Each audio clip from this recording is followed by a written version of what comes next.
जिन्होंने आज new join किया उनके लिए थोड़ा सा रिवाइज करवा देता हूँ। कल हमने देखा था कि ग्राफिक डिजाइन है क्या। हमने देखा ग्राफिक डिजाइन विजुअल कम्युनिकेशन की टाइप है, जिसमें हम क्या करते हैं, अपना मैसेज दूसरों तक पहुंचाते हैं। किस चीज की हेल्प से? डॉट, लाइन, शेप, कलर और टेक्स्ट की हेल्प से हम अपना पैगाम दूसरों तक पहुंचाते हैं। क्लियर?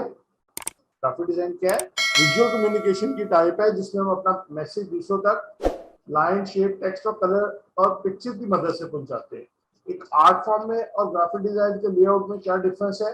दोनों में जो डिफरेंस है, एलिमेंट सेम है। आर्ट के भी element line, shape, text, colour and picture है, और डिजाइन के भी यही है। लेकिन दोनों में मेजर डिफरेंस क्या है कि आर्ट में किसी को समझ आए ना आए, हर बंदे की अपनी परसेप्शन है। लेकिन जो डिजाइन का लेआउट होगा ग्राफिक डिजाइन का, उसमें जो मैसेज हम कन्वे करना चाह रहे हैं, सबको वही मैसेज कन्वे होना चाहिए। जो हम कहना चाह रहे हैं वो बात समझ आनी चाहिए। क्लियर थी? इसके बाद हमने हिस्ट्री देखी थी, स्टोन एज से स्टार्ट हुई, ऐसा ऐसा मॉडर्नाइज होते होते आज के मॉडर्न एरा में कंप्यूटर पे आ गई। उसके अलावा और क्या हमने देखा था जी? बेसिक एलिमेंट डिजाइन का डॉट, डॉट से डिजाइनिंग स्टार्ट होती है। सबसे बेसिक एलिमेंट क्या है? डॉट है। उसके अलावा दुनिया में 3 मीडियम है कम्युनिकेशन के, प्रिंट मीडिया, मल्टीमीडिया और इलेक्ट्रॉनिक मीडिया।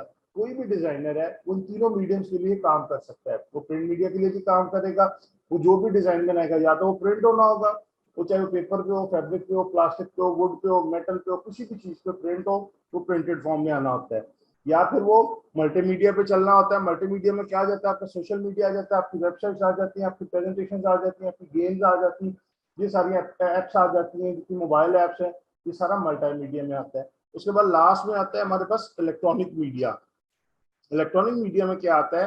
हमारा टीवी, रेडियो, ये सारी चीजें, जितनी भी चीजें हैं, फिल्म है, ये सारा इलेक्ट्रॉनिक मीडिया में आ जाता है। या तो आपके जो डिजाइन बनाओगे वो इलेक्ट्रॉनिक मीडिया पे चलना है। इन 3 मीडियम्स के लिए कोई भी डिजाइनर है इन 3 मीडियम्स के लिए काम करता है। क्लियर थी? तो कंफ्यूजन? तो मैं इसी को एज ए बोर्ड यूज करता हूँ आज फिर अपने कैनवस को ही। ठीक हो गया जी? इस पे हमने कल देखा कि सबसे बेसिक चीज क्या थी? डॉट थी।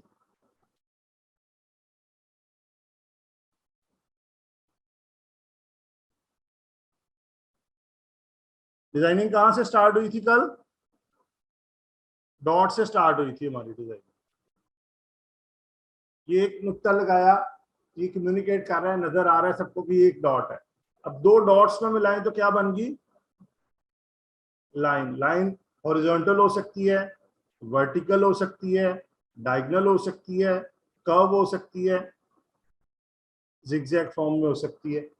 बेसिक 5 टाइप्स की लाइंस होती हैं। अब करना क्या, जैसा मैंने कल कहा था, थोड़ा सा आज का दिन और हो सकता है नेक्स्ट वीक में जो फर्स्ट डे होगा उसमें थोड़ा सा मैनुअल एक्सरसाइज ब्रेनस्टॉर्मिंग के लिए करें, कॉन्सेप्ट बिल्डिंग के लिए। कल मैं देखा कोई भी ग्राफिकल लेआउट है उसके 3 पार्ट होते हैं। सबसे पहली चीज क्या होती है? लेआउट होता है, दूसरा इमेज होता है, तीसरा तीसरा टेक्स्ट। मेजर 3 है। फिर आगे फर्दर क्रॉपिंग। सबसे पहले इमेज लेआउट में हम क्या करते हैं? डॉट, लाइन और शेप और कलर से डिफरेंट लेआउट्स क्रिएट करते हैं। लेआउट्स क्या होते हैं? इनकी कॉम्बिनेशंस के, इनको मैनिपुलेट करके, इनको आपस में मिक्स करके न्यू पैटर्न्स, न्यू डिजाइन बनाते हैं। ठीक है, लेआउट होता है वो। उसके बाद आता है लेआउट में कोई ना कोई इमेज ऐड करना होता है। तो इमेज के लिए इमेज को या तो करेक्टर होगा या प्रोडक्ट का इमेज होगा, उसको बैकग्राउंड से सेपरेट करने के प्रोसेस को हम क्या कहते हैं? Image cropping. क्रॉपिंग के बाद देखते हैं हमने इमेज क्रॉप कर दिया, बैकग्राउंड से अलग कर दिया। अब हम देखते हैं कि आया ये इमेज यूज करने के काबिल है या इसकी रिपेयर मेंटेनेंस रिक्वायर्ड है। तो उसके फिर ट्रीटमेंट करते हैं हम। ट्रीटमेंट में 2 फेज होते हैं, एक रिपेयर एंड मेंटेनेंस होती है, दूसरा उसकी कलर ट्रीटमेंट होती है। फिर हम उसको देखते हैं कलर ट्रीटमेंट रिक्वायर्ड है, फिर कलर ट्रीटमेंट करते हैं। जिससे गाड़ी का एक्सीडेंट होती है तो पहले डेंटिंग होती है, फिर पेंटिंग होती है ना, फिर यूज करते हैं। इसी तरह इमेज को भी इसी तरह। अब हमने कलर ट्रीटमेंट कर ली इमेज की, उसके बाद क्या आता है सॉरी, हमने देखना होता है कि हमने जिस बैकग्राउंड पे इस लेआउट पे इमेज फिट करें वहां पे इमेज प्रोमिनेंट हो रहा है। अगर प्रोमिनेंट नहीं हो रहा उसके बैकग्राउंड में कोई इमेज लगाना होता है। वो इमेज लगाने के लिए हमें डिफरेंट इमेजेस को मिक्स करके एक न्यू इमेज क्रिएट करते हैं।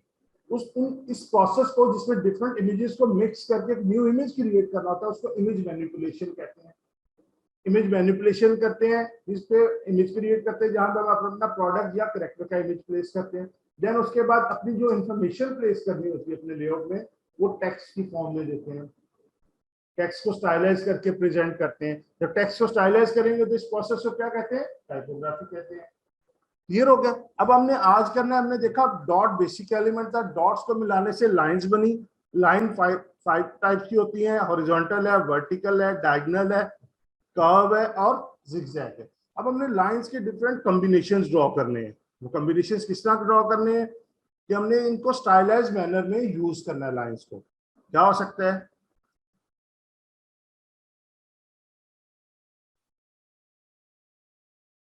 लाइन जब तक ओवरलैप नहीं होगी या इंटरसेक्ट नहीं होगी तब तक लाइन होगी, उसके बोथ हैंड्स ओपन होने चाहिए।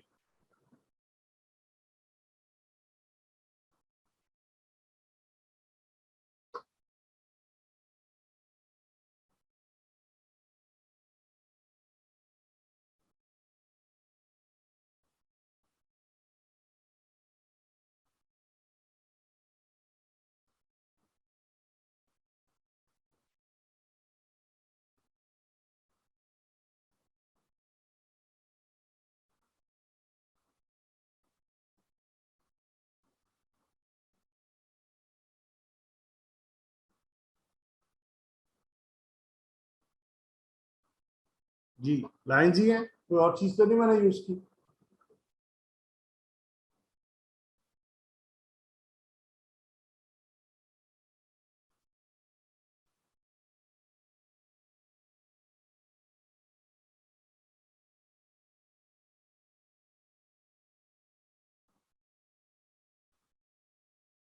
ये लाइंस के पैटर्न है। आपने अभी मिनिमम 10 पैटर्न बनाने लाइंस के, इन 5 को 4 को छोड़ के लाइंस को यूज करते हुए अपने पेपर पे सबने 10 डिफरेंट पैटर्न्स क्रिएट करने हैं लाइंस के, स्टाइलाइज करते हुए। लेकिन कहीं पे लाइन की इंटरसेक्शन या ओवरलैपिंग ना आए। अगर ये ओवरलैपिंग आ गई या इंटरसेक्शन आ गई तो ये शेप बन जाएगी, ये लाइन नहीं रहेगी। बोथ हैंड्स ओपन होने चाहिए। अब आपने इस एक्सरसाइज को घर पे जब भी फ्री होना है आपने कंटिन्यू रखना है सबने। अब इसके बाद आते हैं जी, अब लाइंस को मिलाने से हमारे पास क्या बनता है? लाइंस को आपस में ज्वाइन करें तो क्या बनेगी? शेप बनेगी। बेसिक का मैथ्स पढ़ते आ रहे हैं, इसमें सर्कल है,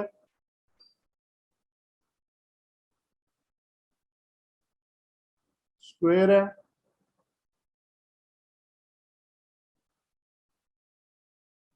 रेक्टेंगल है, ट्राइंगल है और पेंटागन है। ठीक है जी, बेसिक 5 ज्योमेट्रिकल शेप्स है। अब लेआउट में हमने पहली चीज देखी डॉट, दूसरी देखी लाइन, तीसरी देखी शेप्स। अब हमने देखना करना क्या है कि हमने अपने इस तरह एक बॉक्स ड्रॉ करना है पेज पे, छोटे छोटे बॉक्सेस, इसको एज ए पेज कंसीडर करना है। अब इन शेप्स को यूज करते हुए आपने लेआउट की प्रैक्टिस करनी है। इन शेप्स को यूज करते हुए आपने डिफरेंट कॉम्बिनेशन ड्रॉ करने हैं। सपोज ट्राइंगल आ गई, थोड़ा सा ये चला आ गया,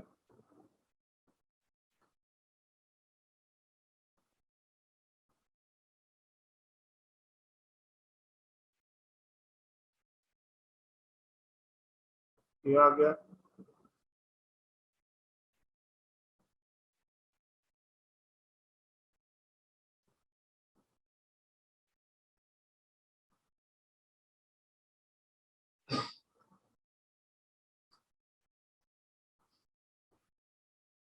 सर्कल आ गया। अब शेप्स को यूज करते हुए आपने different layouts, 10 different layouts create करने सब। शेप्स के साथ 10 लेआउट्स, इन बेसिक ज्योमेट्रिकल शेप्स के साथ 10 बेसिक लेआउट्स जो आपके माइंड में आते हैं वो स्केच करने हैं आप। जितना टाइम हम इन चीजों को देंगे मैनुअल एक्सरसाइज को, जैसे हम सिस्टम पे शिफ्ट होंगे इन्हीं चीजों के साथ हमने प्ले करना है सिस्टम पे। जी, इसके बाद नेक्स्ट फेज जो आता है उसमें क्या होता है? अभी हमने पहले लाइंस की, फिर शेप्स की, ठीक है। नेक्स्ट फेज में आएगा लाइंस और शेप्स दोनों के कॉम्बिनेशन से लेआउट बनने हैं। लाइंस भी होंगे लेआउट्स में और शेप्स भी होंगी।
इनमें क्या है, लाइंस भी हैं और शेप्स भी हैं। अब नेक्स्ट टास्क है, आपने 10 लेआउट्स क्रिएट करने सबने, जिसमें लाइंस भी हैं और शेप्स भी हैं। एक सब्जेक्ट है, एक ऑब्जेक्ट है। ऑब्जेक्ट और सब्जेक्ट के दरमियान का जो डिस्टेंस होता है इसको बोलते हैं फोकल लेंथ। क्या बोलते हैं? Focal length. जितनी फोकल लेंथ ज्यादा होगी उतना डिस्टेंस ज्यादा होगा, जितनी फोकल लेंथ कम होगी उतना डिस्टेंस कम होगा। अगर मैं सब्जेक्ट को, मैं किसी चीज को देख रहा हूँ, सपोज मैं गाड़ी को देख रहा हूँ, पहले मेरे करीब है तो वो उसका साइज क्या होगा? बड़ा होगा। जैसे दूर जाती जाएगी क्या होगा? छोटी होती जाएगी। जैसे जैसे मेरी फोकल लेंथ बढ़ती गई मेरा साइज, ऑब्जेक्ट का साइज छोटा होता गया। इसी तरह हम अपने लेआउट में दो तरह से डेप्थ ऑफ फील्ड क्रिएट करते हैं। एक होता है साइज, दूसरा ओवरलैपिंग। साइज और ओवरलैपिंग के साथ अपने लेआउट में हम डेप्थ ऑफ फील्ड क्रिएट करते हैं। साइज के साथ कैसे करेंगे जी अनिला? साइज के साथ अगर हमने किसी एक डिजाइन में, किसी एक कैनवस पे दो ऑब्जेक्ट, सेम ऑब्जेक्ट है, सेम साइज के बॉक्स हैं, एक दूर दिखाना है, एक करीब दिखाना, तो किस तरह दिखाएंगे? No idea sir.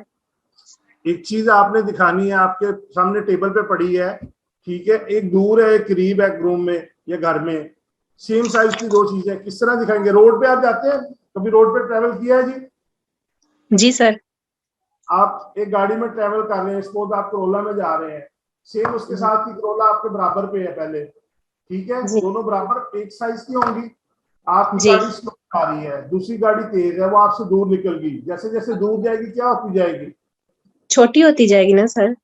होती जाएगी। इसी तरह जब हम अपने डिजाइन, तो हमारा हमने सिस्टम पे बनाना है ना, उसको हमने विजुअल गिमिक उसमें क्रिएट करना है, तो किस तरह साइज के साथ अप्लाई करेंगे डेप्थ ऑफ फील्ड? अगर सेम साइज के ऑब्जेक्ट है, जो करीब दिखाना होगा उसका साइज बड़ा दिखाएंगे, जो दूर दिखाना है उसका साइज छोटा दिखाएंगे। देखिए अब मैंने ये करीब दिखाना है तो मैंने इस ऑब्जेक्ट का साइज क्या कर दूंगा? बड़ा कर बड़ा कर देंगे। अब सेम ऑब्जेक्ट ये है, इसका साइज छोटा कर दिया मैंने। हाँ जी, जब दूर दिखाएंगे तब छोटा कर देंगे। अब मैंने दो सेम साइज के ऑब्जेक्ट, एक करीब दिखाना है एक दूर दिखाना है, जो करीब है वो बड़ा होगा, जो दूर है वो छोटा होगा। क्या हो जाती है? साइज अप्लाई, साइज के साथ आप डेप्थ ऑफ फील्ड अप्लाई करें। दूसरा मेथड होता है ओवरलैपिंग का। अब ओवरलैपिंग में क्या होता है? एक ऑब्जेक्ट दूसरे ऑब्जेक्ट को हाइड कर रहा है, इस प्रोसेस को क्या कहते हैं? ओवरलैपिंग। सपोज अब मैं आपको क्लियर करता हूँ, रीना देखिएगा जी।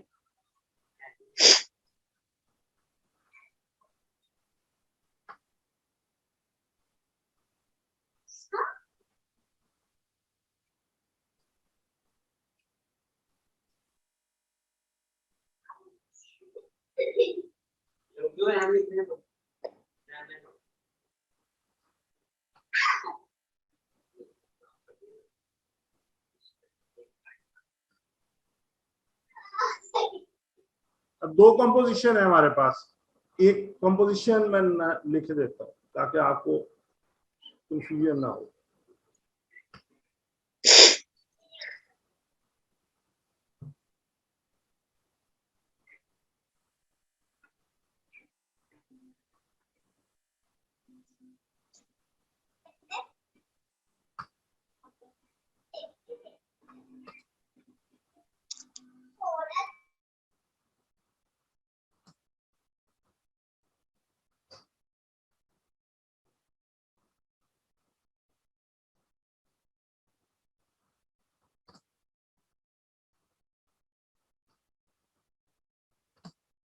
एक कंपोजिशन 1 है, एक 2 है, दोनों में सेम चीजें हैं। एक में ब्लैक कलर का स्क्वायर शेप है और येलोइश ग्रीन सी सर्कल है। अब 1 में फ्रंट पे कौन सा ऑब्जेक्ट है? सर्कल है या आपका रेक्टेंगल है?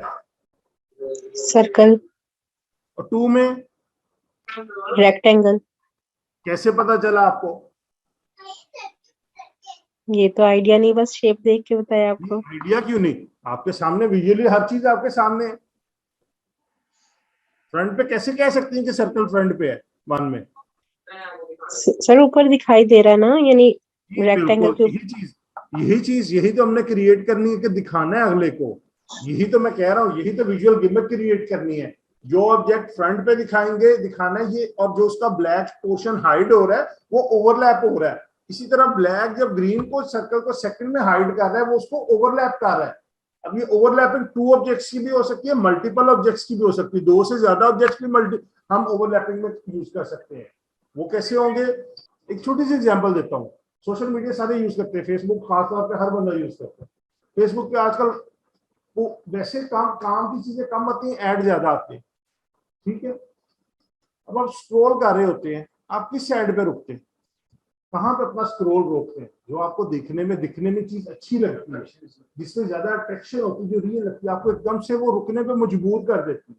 तो उसने गिमिक से साथ प्ले किया होता है, उसने आपको एकदम से अट्रैक्ट करता है वो अपनी टेक्निक के साथ। जब तक आप अट्रैक्ट नहीं होंगे तब तक आप स्टे करेंगे नहीं करेंगे। आप रोड में जाते हैं, हजारों बोर्ड लगे होते हैं, आप किसको देखते हैं, जो आपको दिखने में एकदम से अच्छा लगता है, जो आपको अट्रैक्ट करता है अपनी तरफ, आप उस बोर्ड को देखते हैं, उसकी इन्फॉर्मेशन भी पढ़ते हैं, उसको स्टडी भी करते हैं, गौर भी करते हैं उस पर, ठीक है। हर बोर्ड तो नहीं, आप रोड पे जाते जाते हर बोर्ड तो नहीं पढ़ रहे होते, आप एक ओवरव्यू ले रहे होते हैं, लेकिन डिटेल उसकी देखते हैं जो आपको देखने में अच्छा लगता है। दैट्स व्हाई हमने विजुअल गिमिक क्रिएट करना होता है, जिसने हमारे व्यूअर की अटेंशन को ग्रैब करना होता है, जिससे हमारी कम्युनिकेशन क्या होगी, इफेक्टिव कम्युनिकेशन होगी। पर्पस क्या है हमारा सारे ग्राफिक डिजाइन में, कि हमने अपना इफेक्टिव विजुअल कम्युनिकेशन करनी है।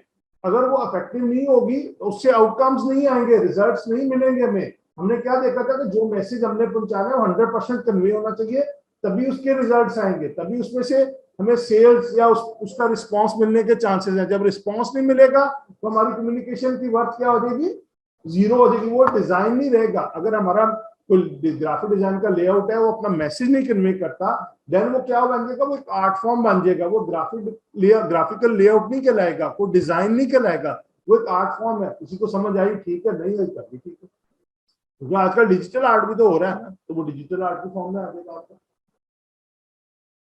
क्लियर हो गया जी। इसके अलावा अब गिमिक क्रिएट करने के लिए, उन सारी चीजों को, अपने इंफॉर्मेशन को हाईलाइट करने के लिए, अपने व्यूअर के अटेंशन को ग्रैब करने के लिए एक टेक्निक हम और यूज करते हैं। वो टेक्निक कहलाती है पॉइंट ऑफ फोकस। वो क्या कहलाती है, point of focus. Point of focus क्या होते हैं, आपके लेआउट का वो की पॉइंट होता है, जो मोस्ट इंपॉर्टेंट पॉइंट होता है, जहां पे आपने अपनी सबसे ज्यादा इंपॉर्टेंट इंफॉर्मेशन, जो मोस्ट इंपॉर्टेंट इंफॉर्मेशन होती है, वो प्लेस करनी होती है।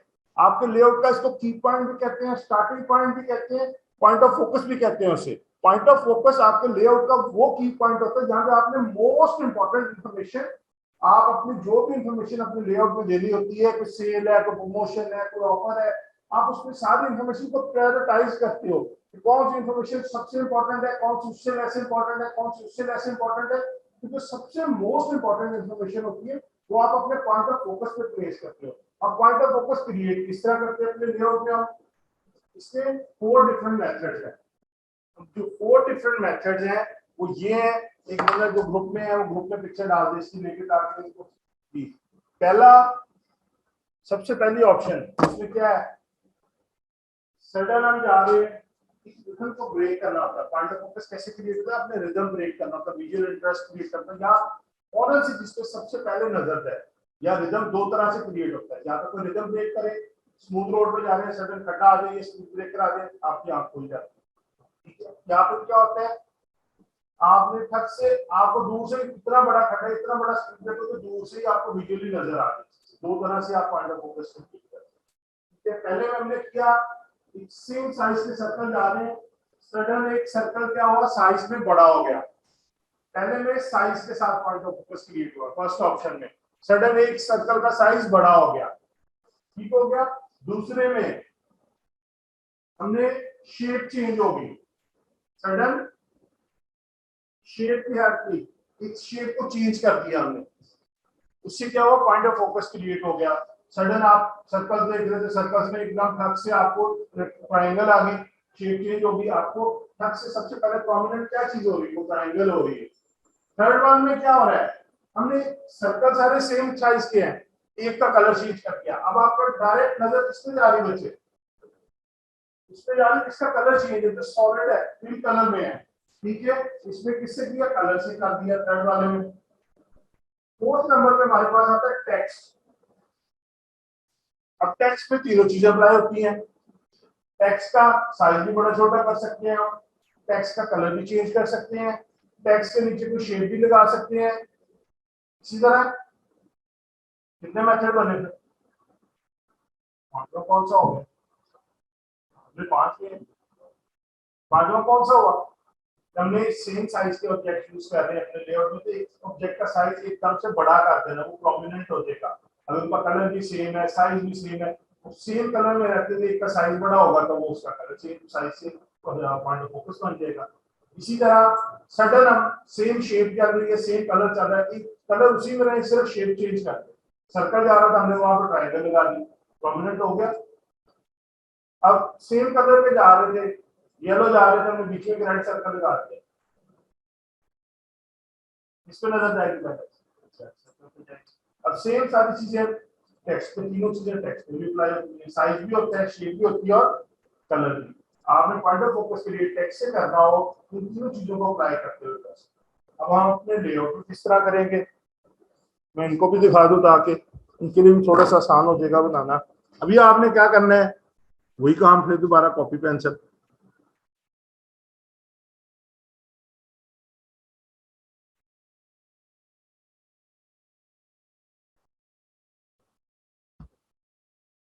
जी। अब आपने पॉइंट ऑफ फोकस क्रिएट करना है लाइन डॉट शेप के साथ और कलर के साथ। कैसे क्रिएट होगा,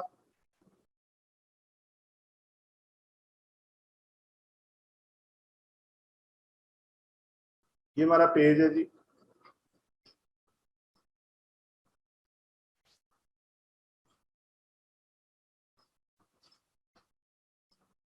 हो गया जी, दोनों शेप्स पॉइंट आउट कर रही है सेंटर में सर्कल को।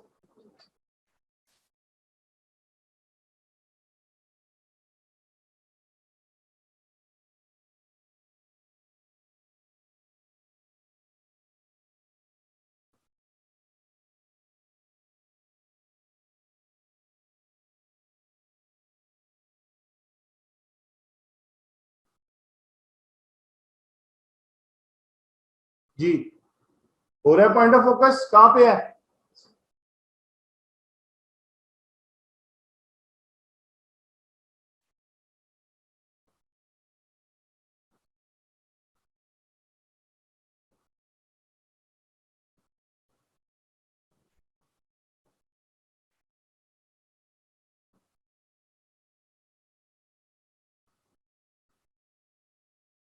जी। अब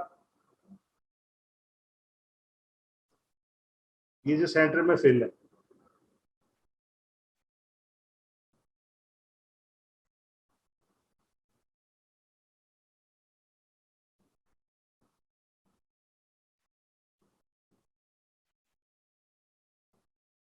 अब अगर मैं इसको फिल थोड़ा सा फिल करने की कोशिश करूं, तब भी ये फिल होके भी और प्रोमिनेंट हो जाएगा। ठीक है जी। अब आपने 10 लेआउट्स क्रिएट करने हर बंदे ने, जिसमें पॉइंट ऑफ फोकस हो। पॉइंट ऑफ फोकस आपने माइंड में रखना है, हमेशा किसी भी लेआउट में सिंगल एक पॉइंट होता है, मल्टीपल पॉइंट ऑफ फोकस नहीं होंगे। पॉइंट्स ऑफ फोकस की बात नहीं हम कर रहे, पॉइंट ऑफ फोकस होगा जहां पे, इसको हम क्या कहते हैं, लेआउट का स्टार्टिंग पॉइंट भी कहते हैं, की पॉइंट भी कहते हैं, जहां पे हमने अपनी मोस्ट इंपॉर्टेंट इंफॉर्मेशन प्लेस करनी होती है। अब हम मार्केट में जाते हैं तो बोर्ड लगा होता है सेल का, तो सबसे पहले हमारी नजर कहां पे जाती है, सेल पे, क्योंकि हमें वो सेल दिखाना चाह रहा होता है। उसके बाद हम देखते हैं उसका पॉइंट ऑफ फोकस क्या है, जो ऑफर या सेल उसने लगाई हुई प्रमोशन वो दिखाना है। पहले हम सेल का पढ़ते हैं, फिर हम देखते हैं किस ब्रांड पे है, कौन सी आउटलेट पे है, कहां पे है। इसी तरह एग्जाम्पल क्लियर हुई ना, समझ आई कि पॉइंट ऑफ फोकस का पर्पस क्या है, वहां पे अपनी की इंफॉर्मेशन प्लेस करनी है।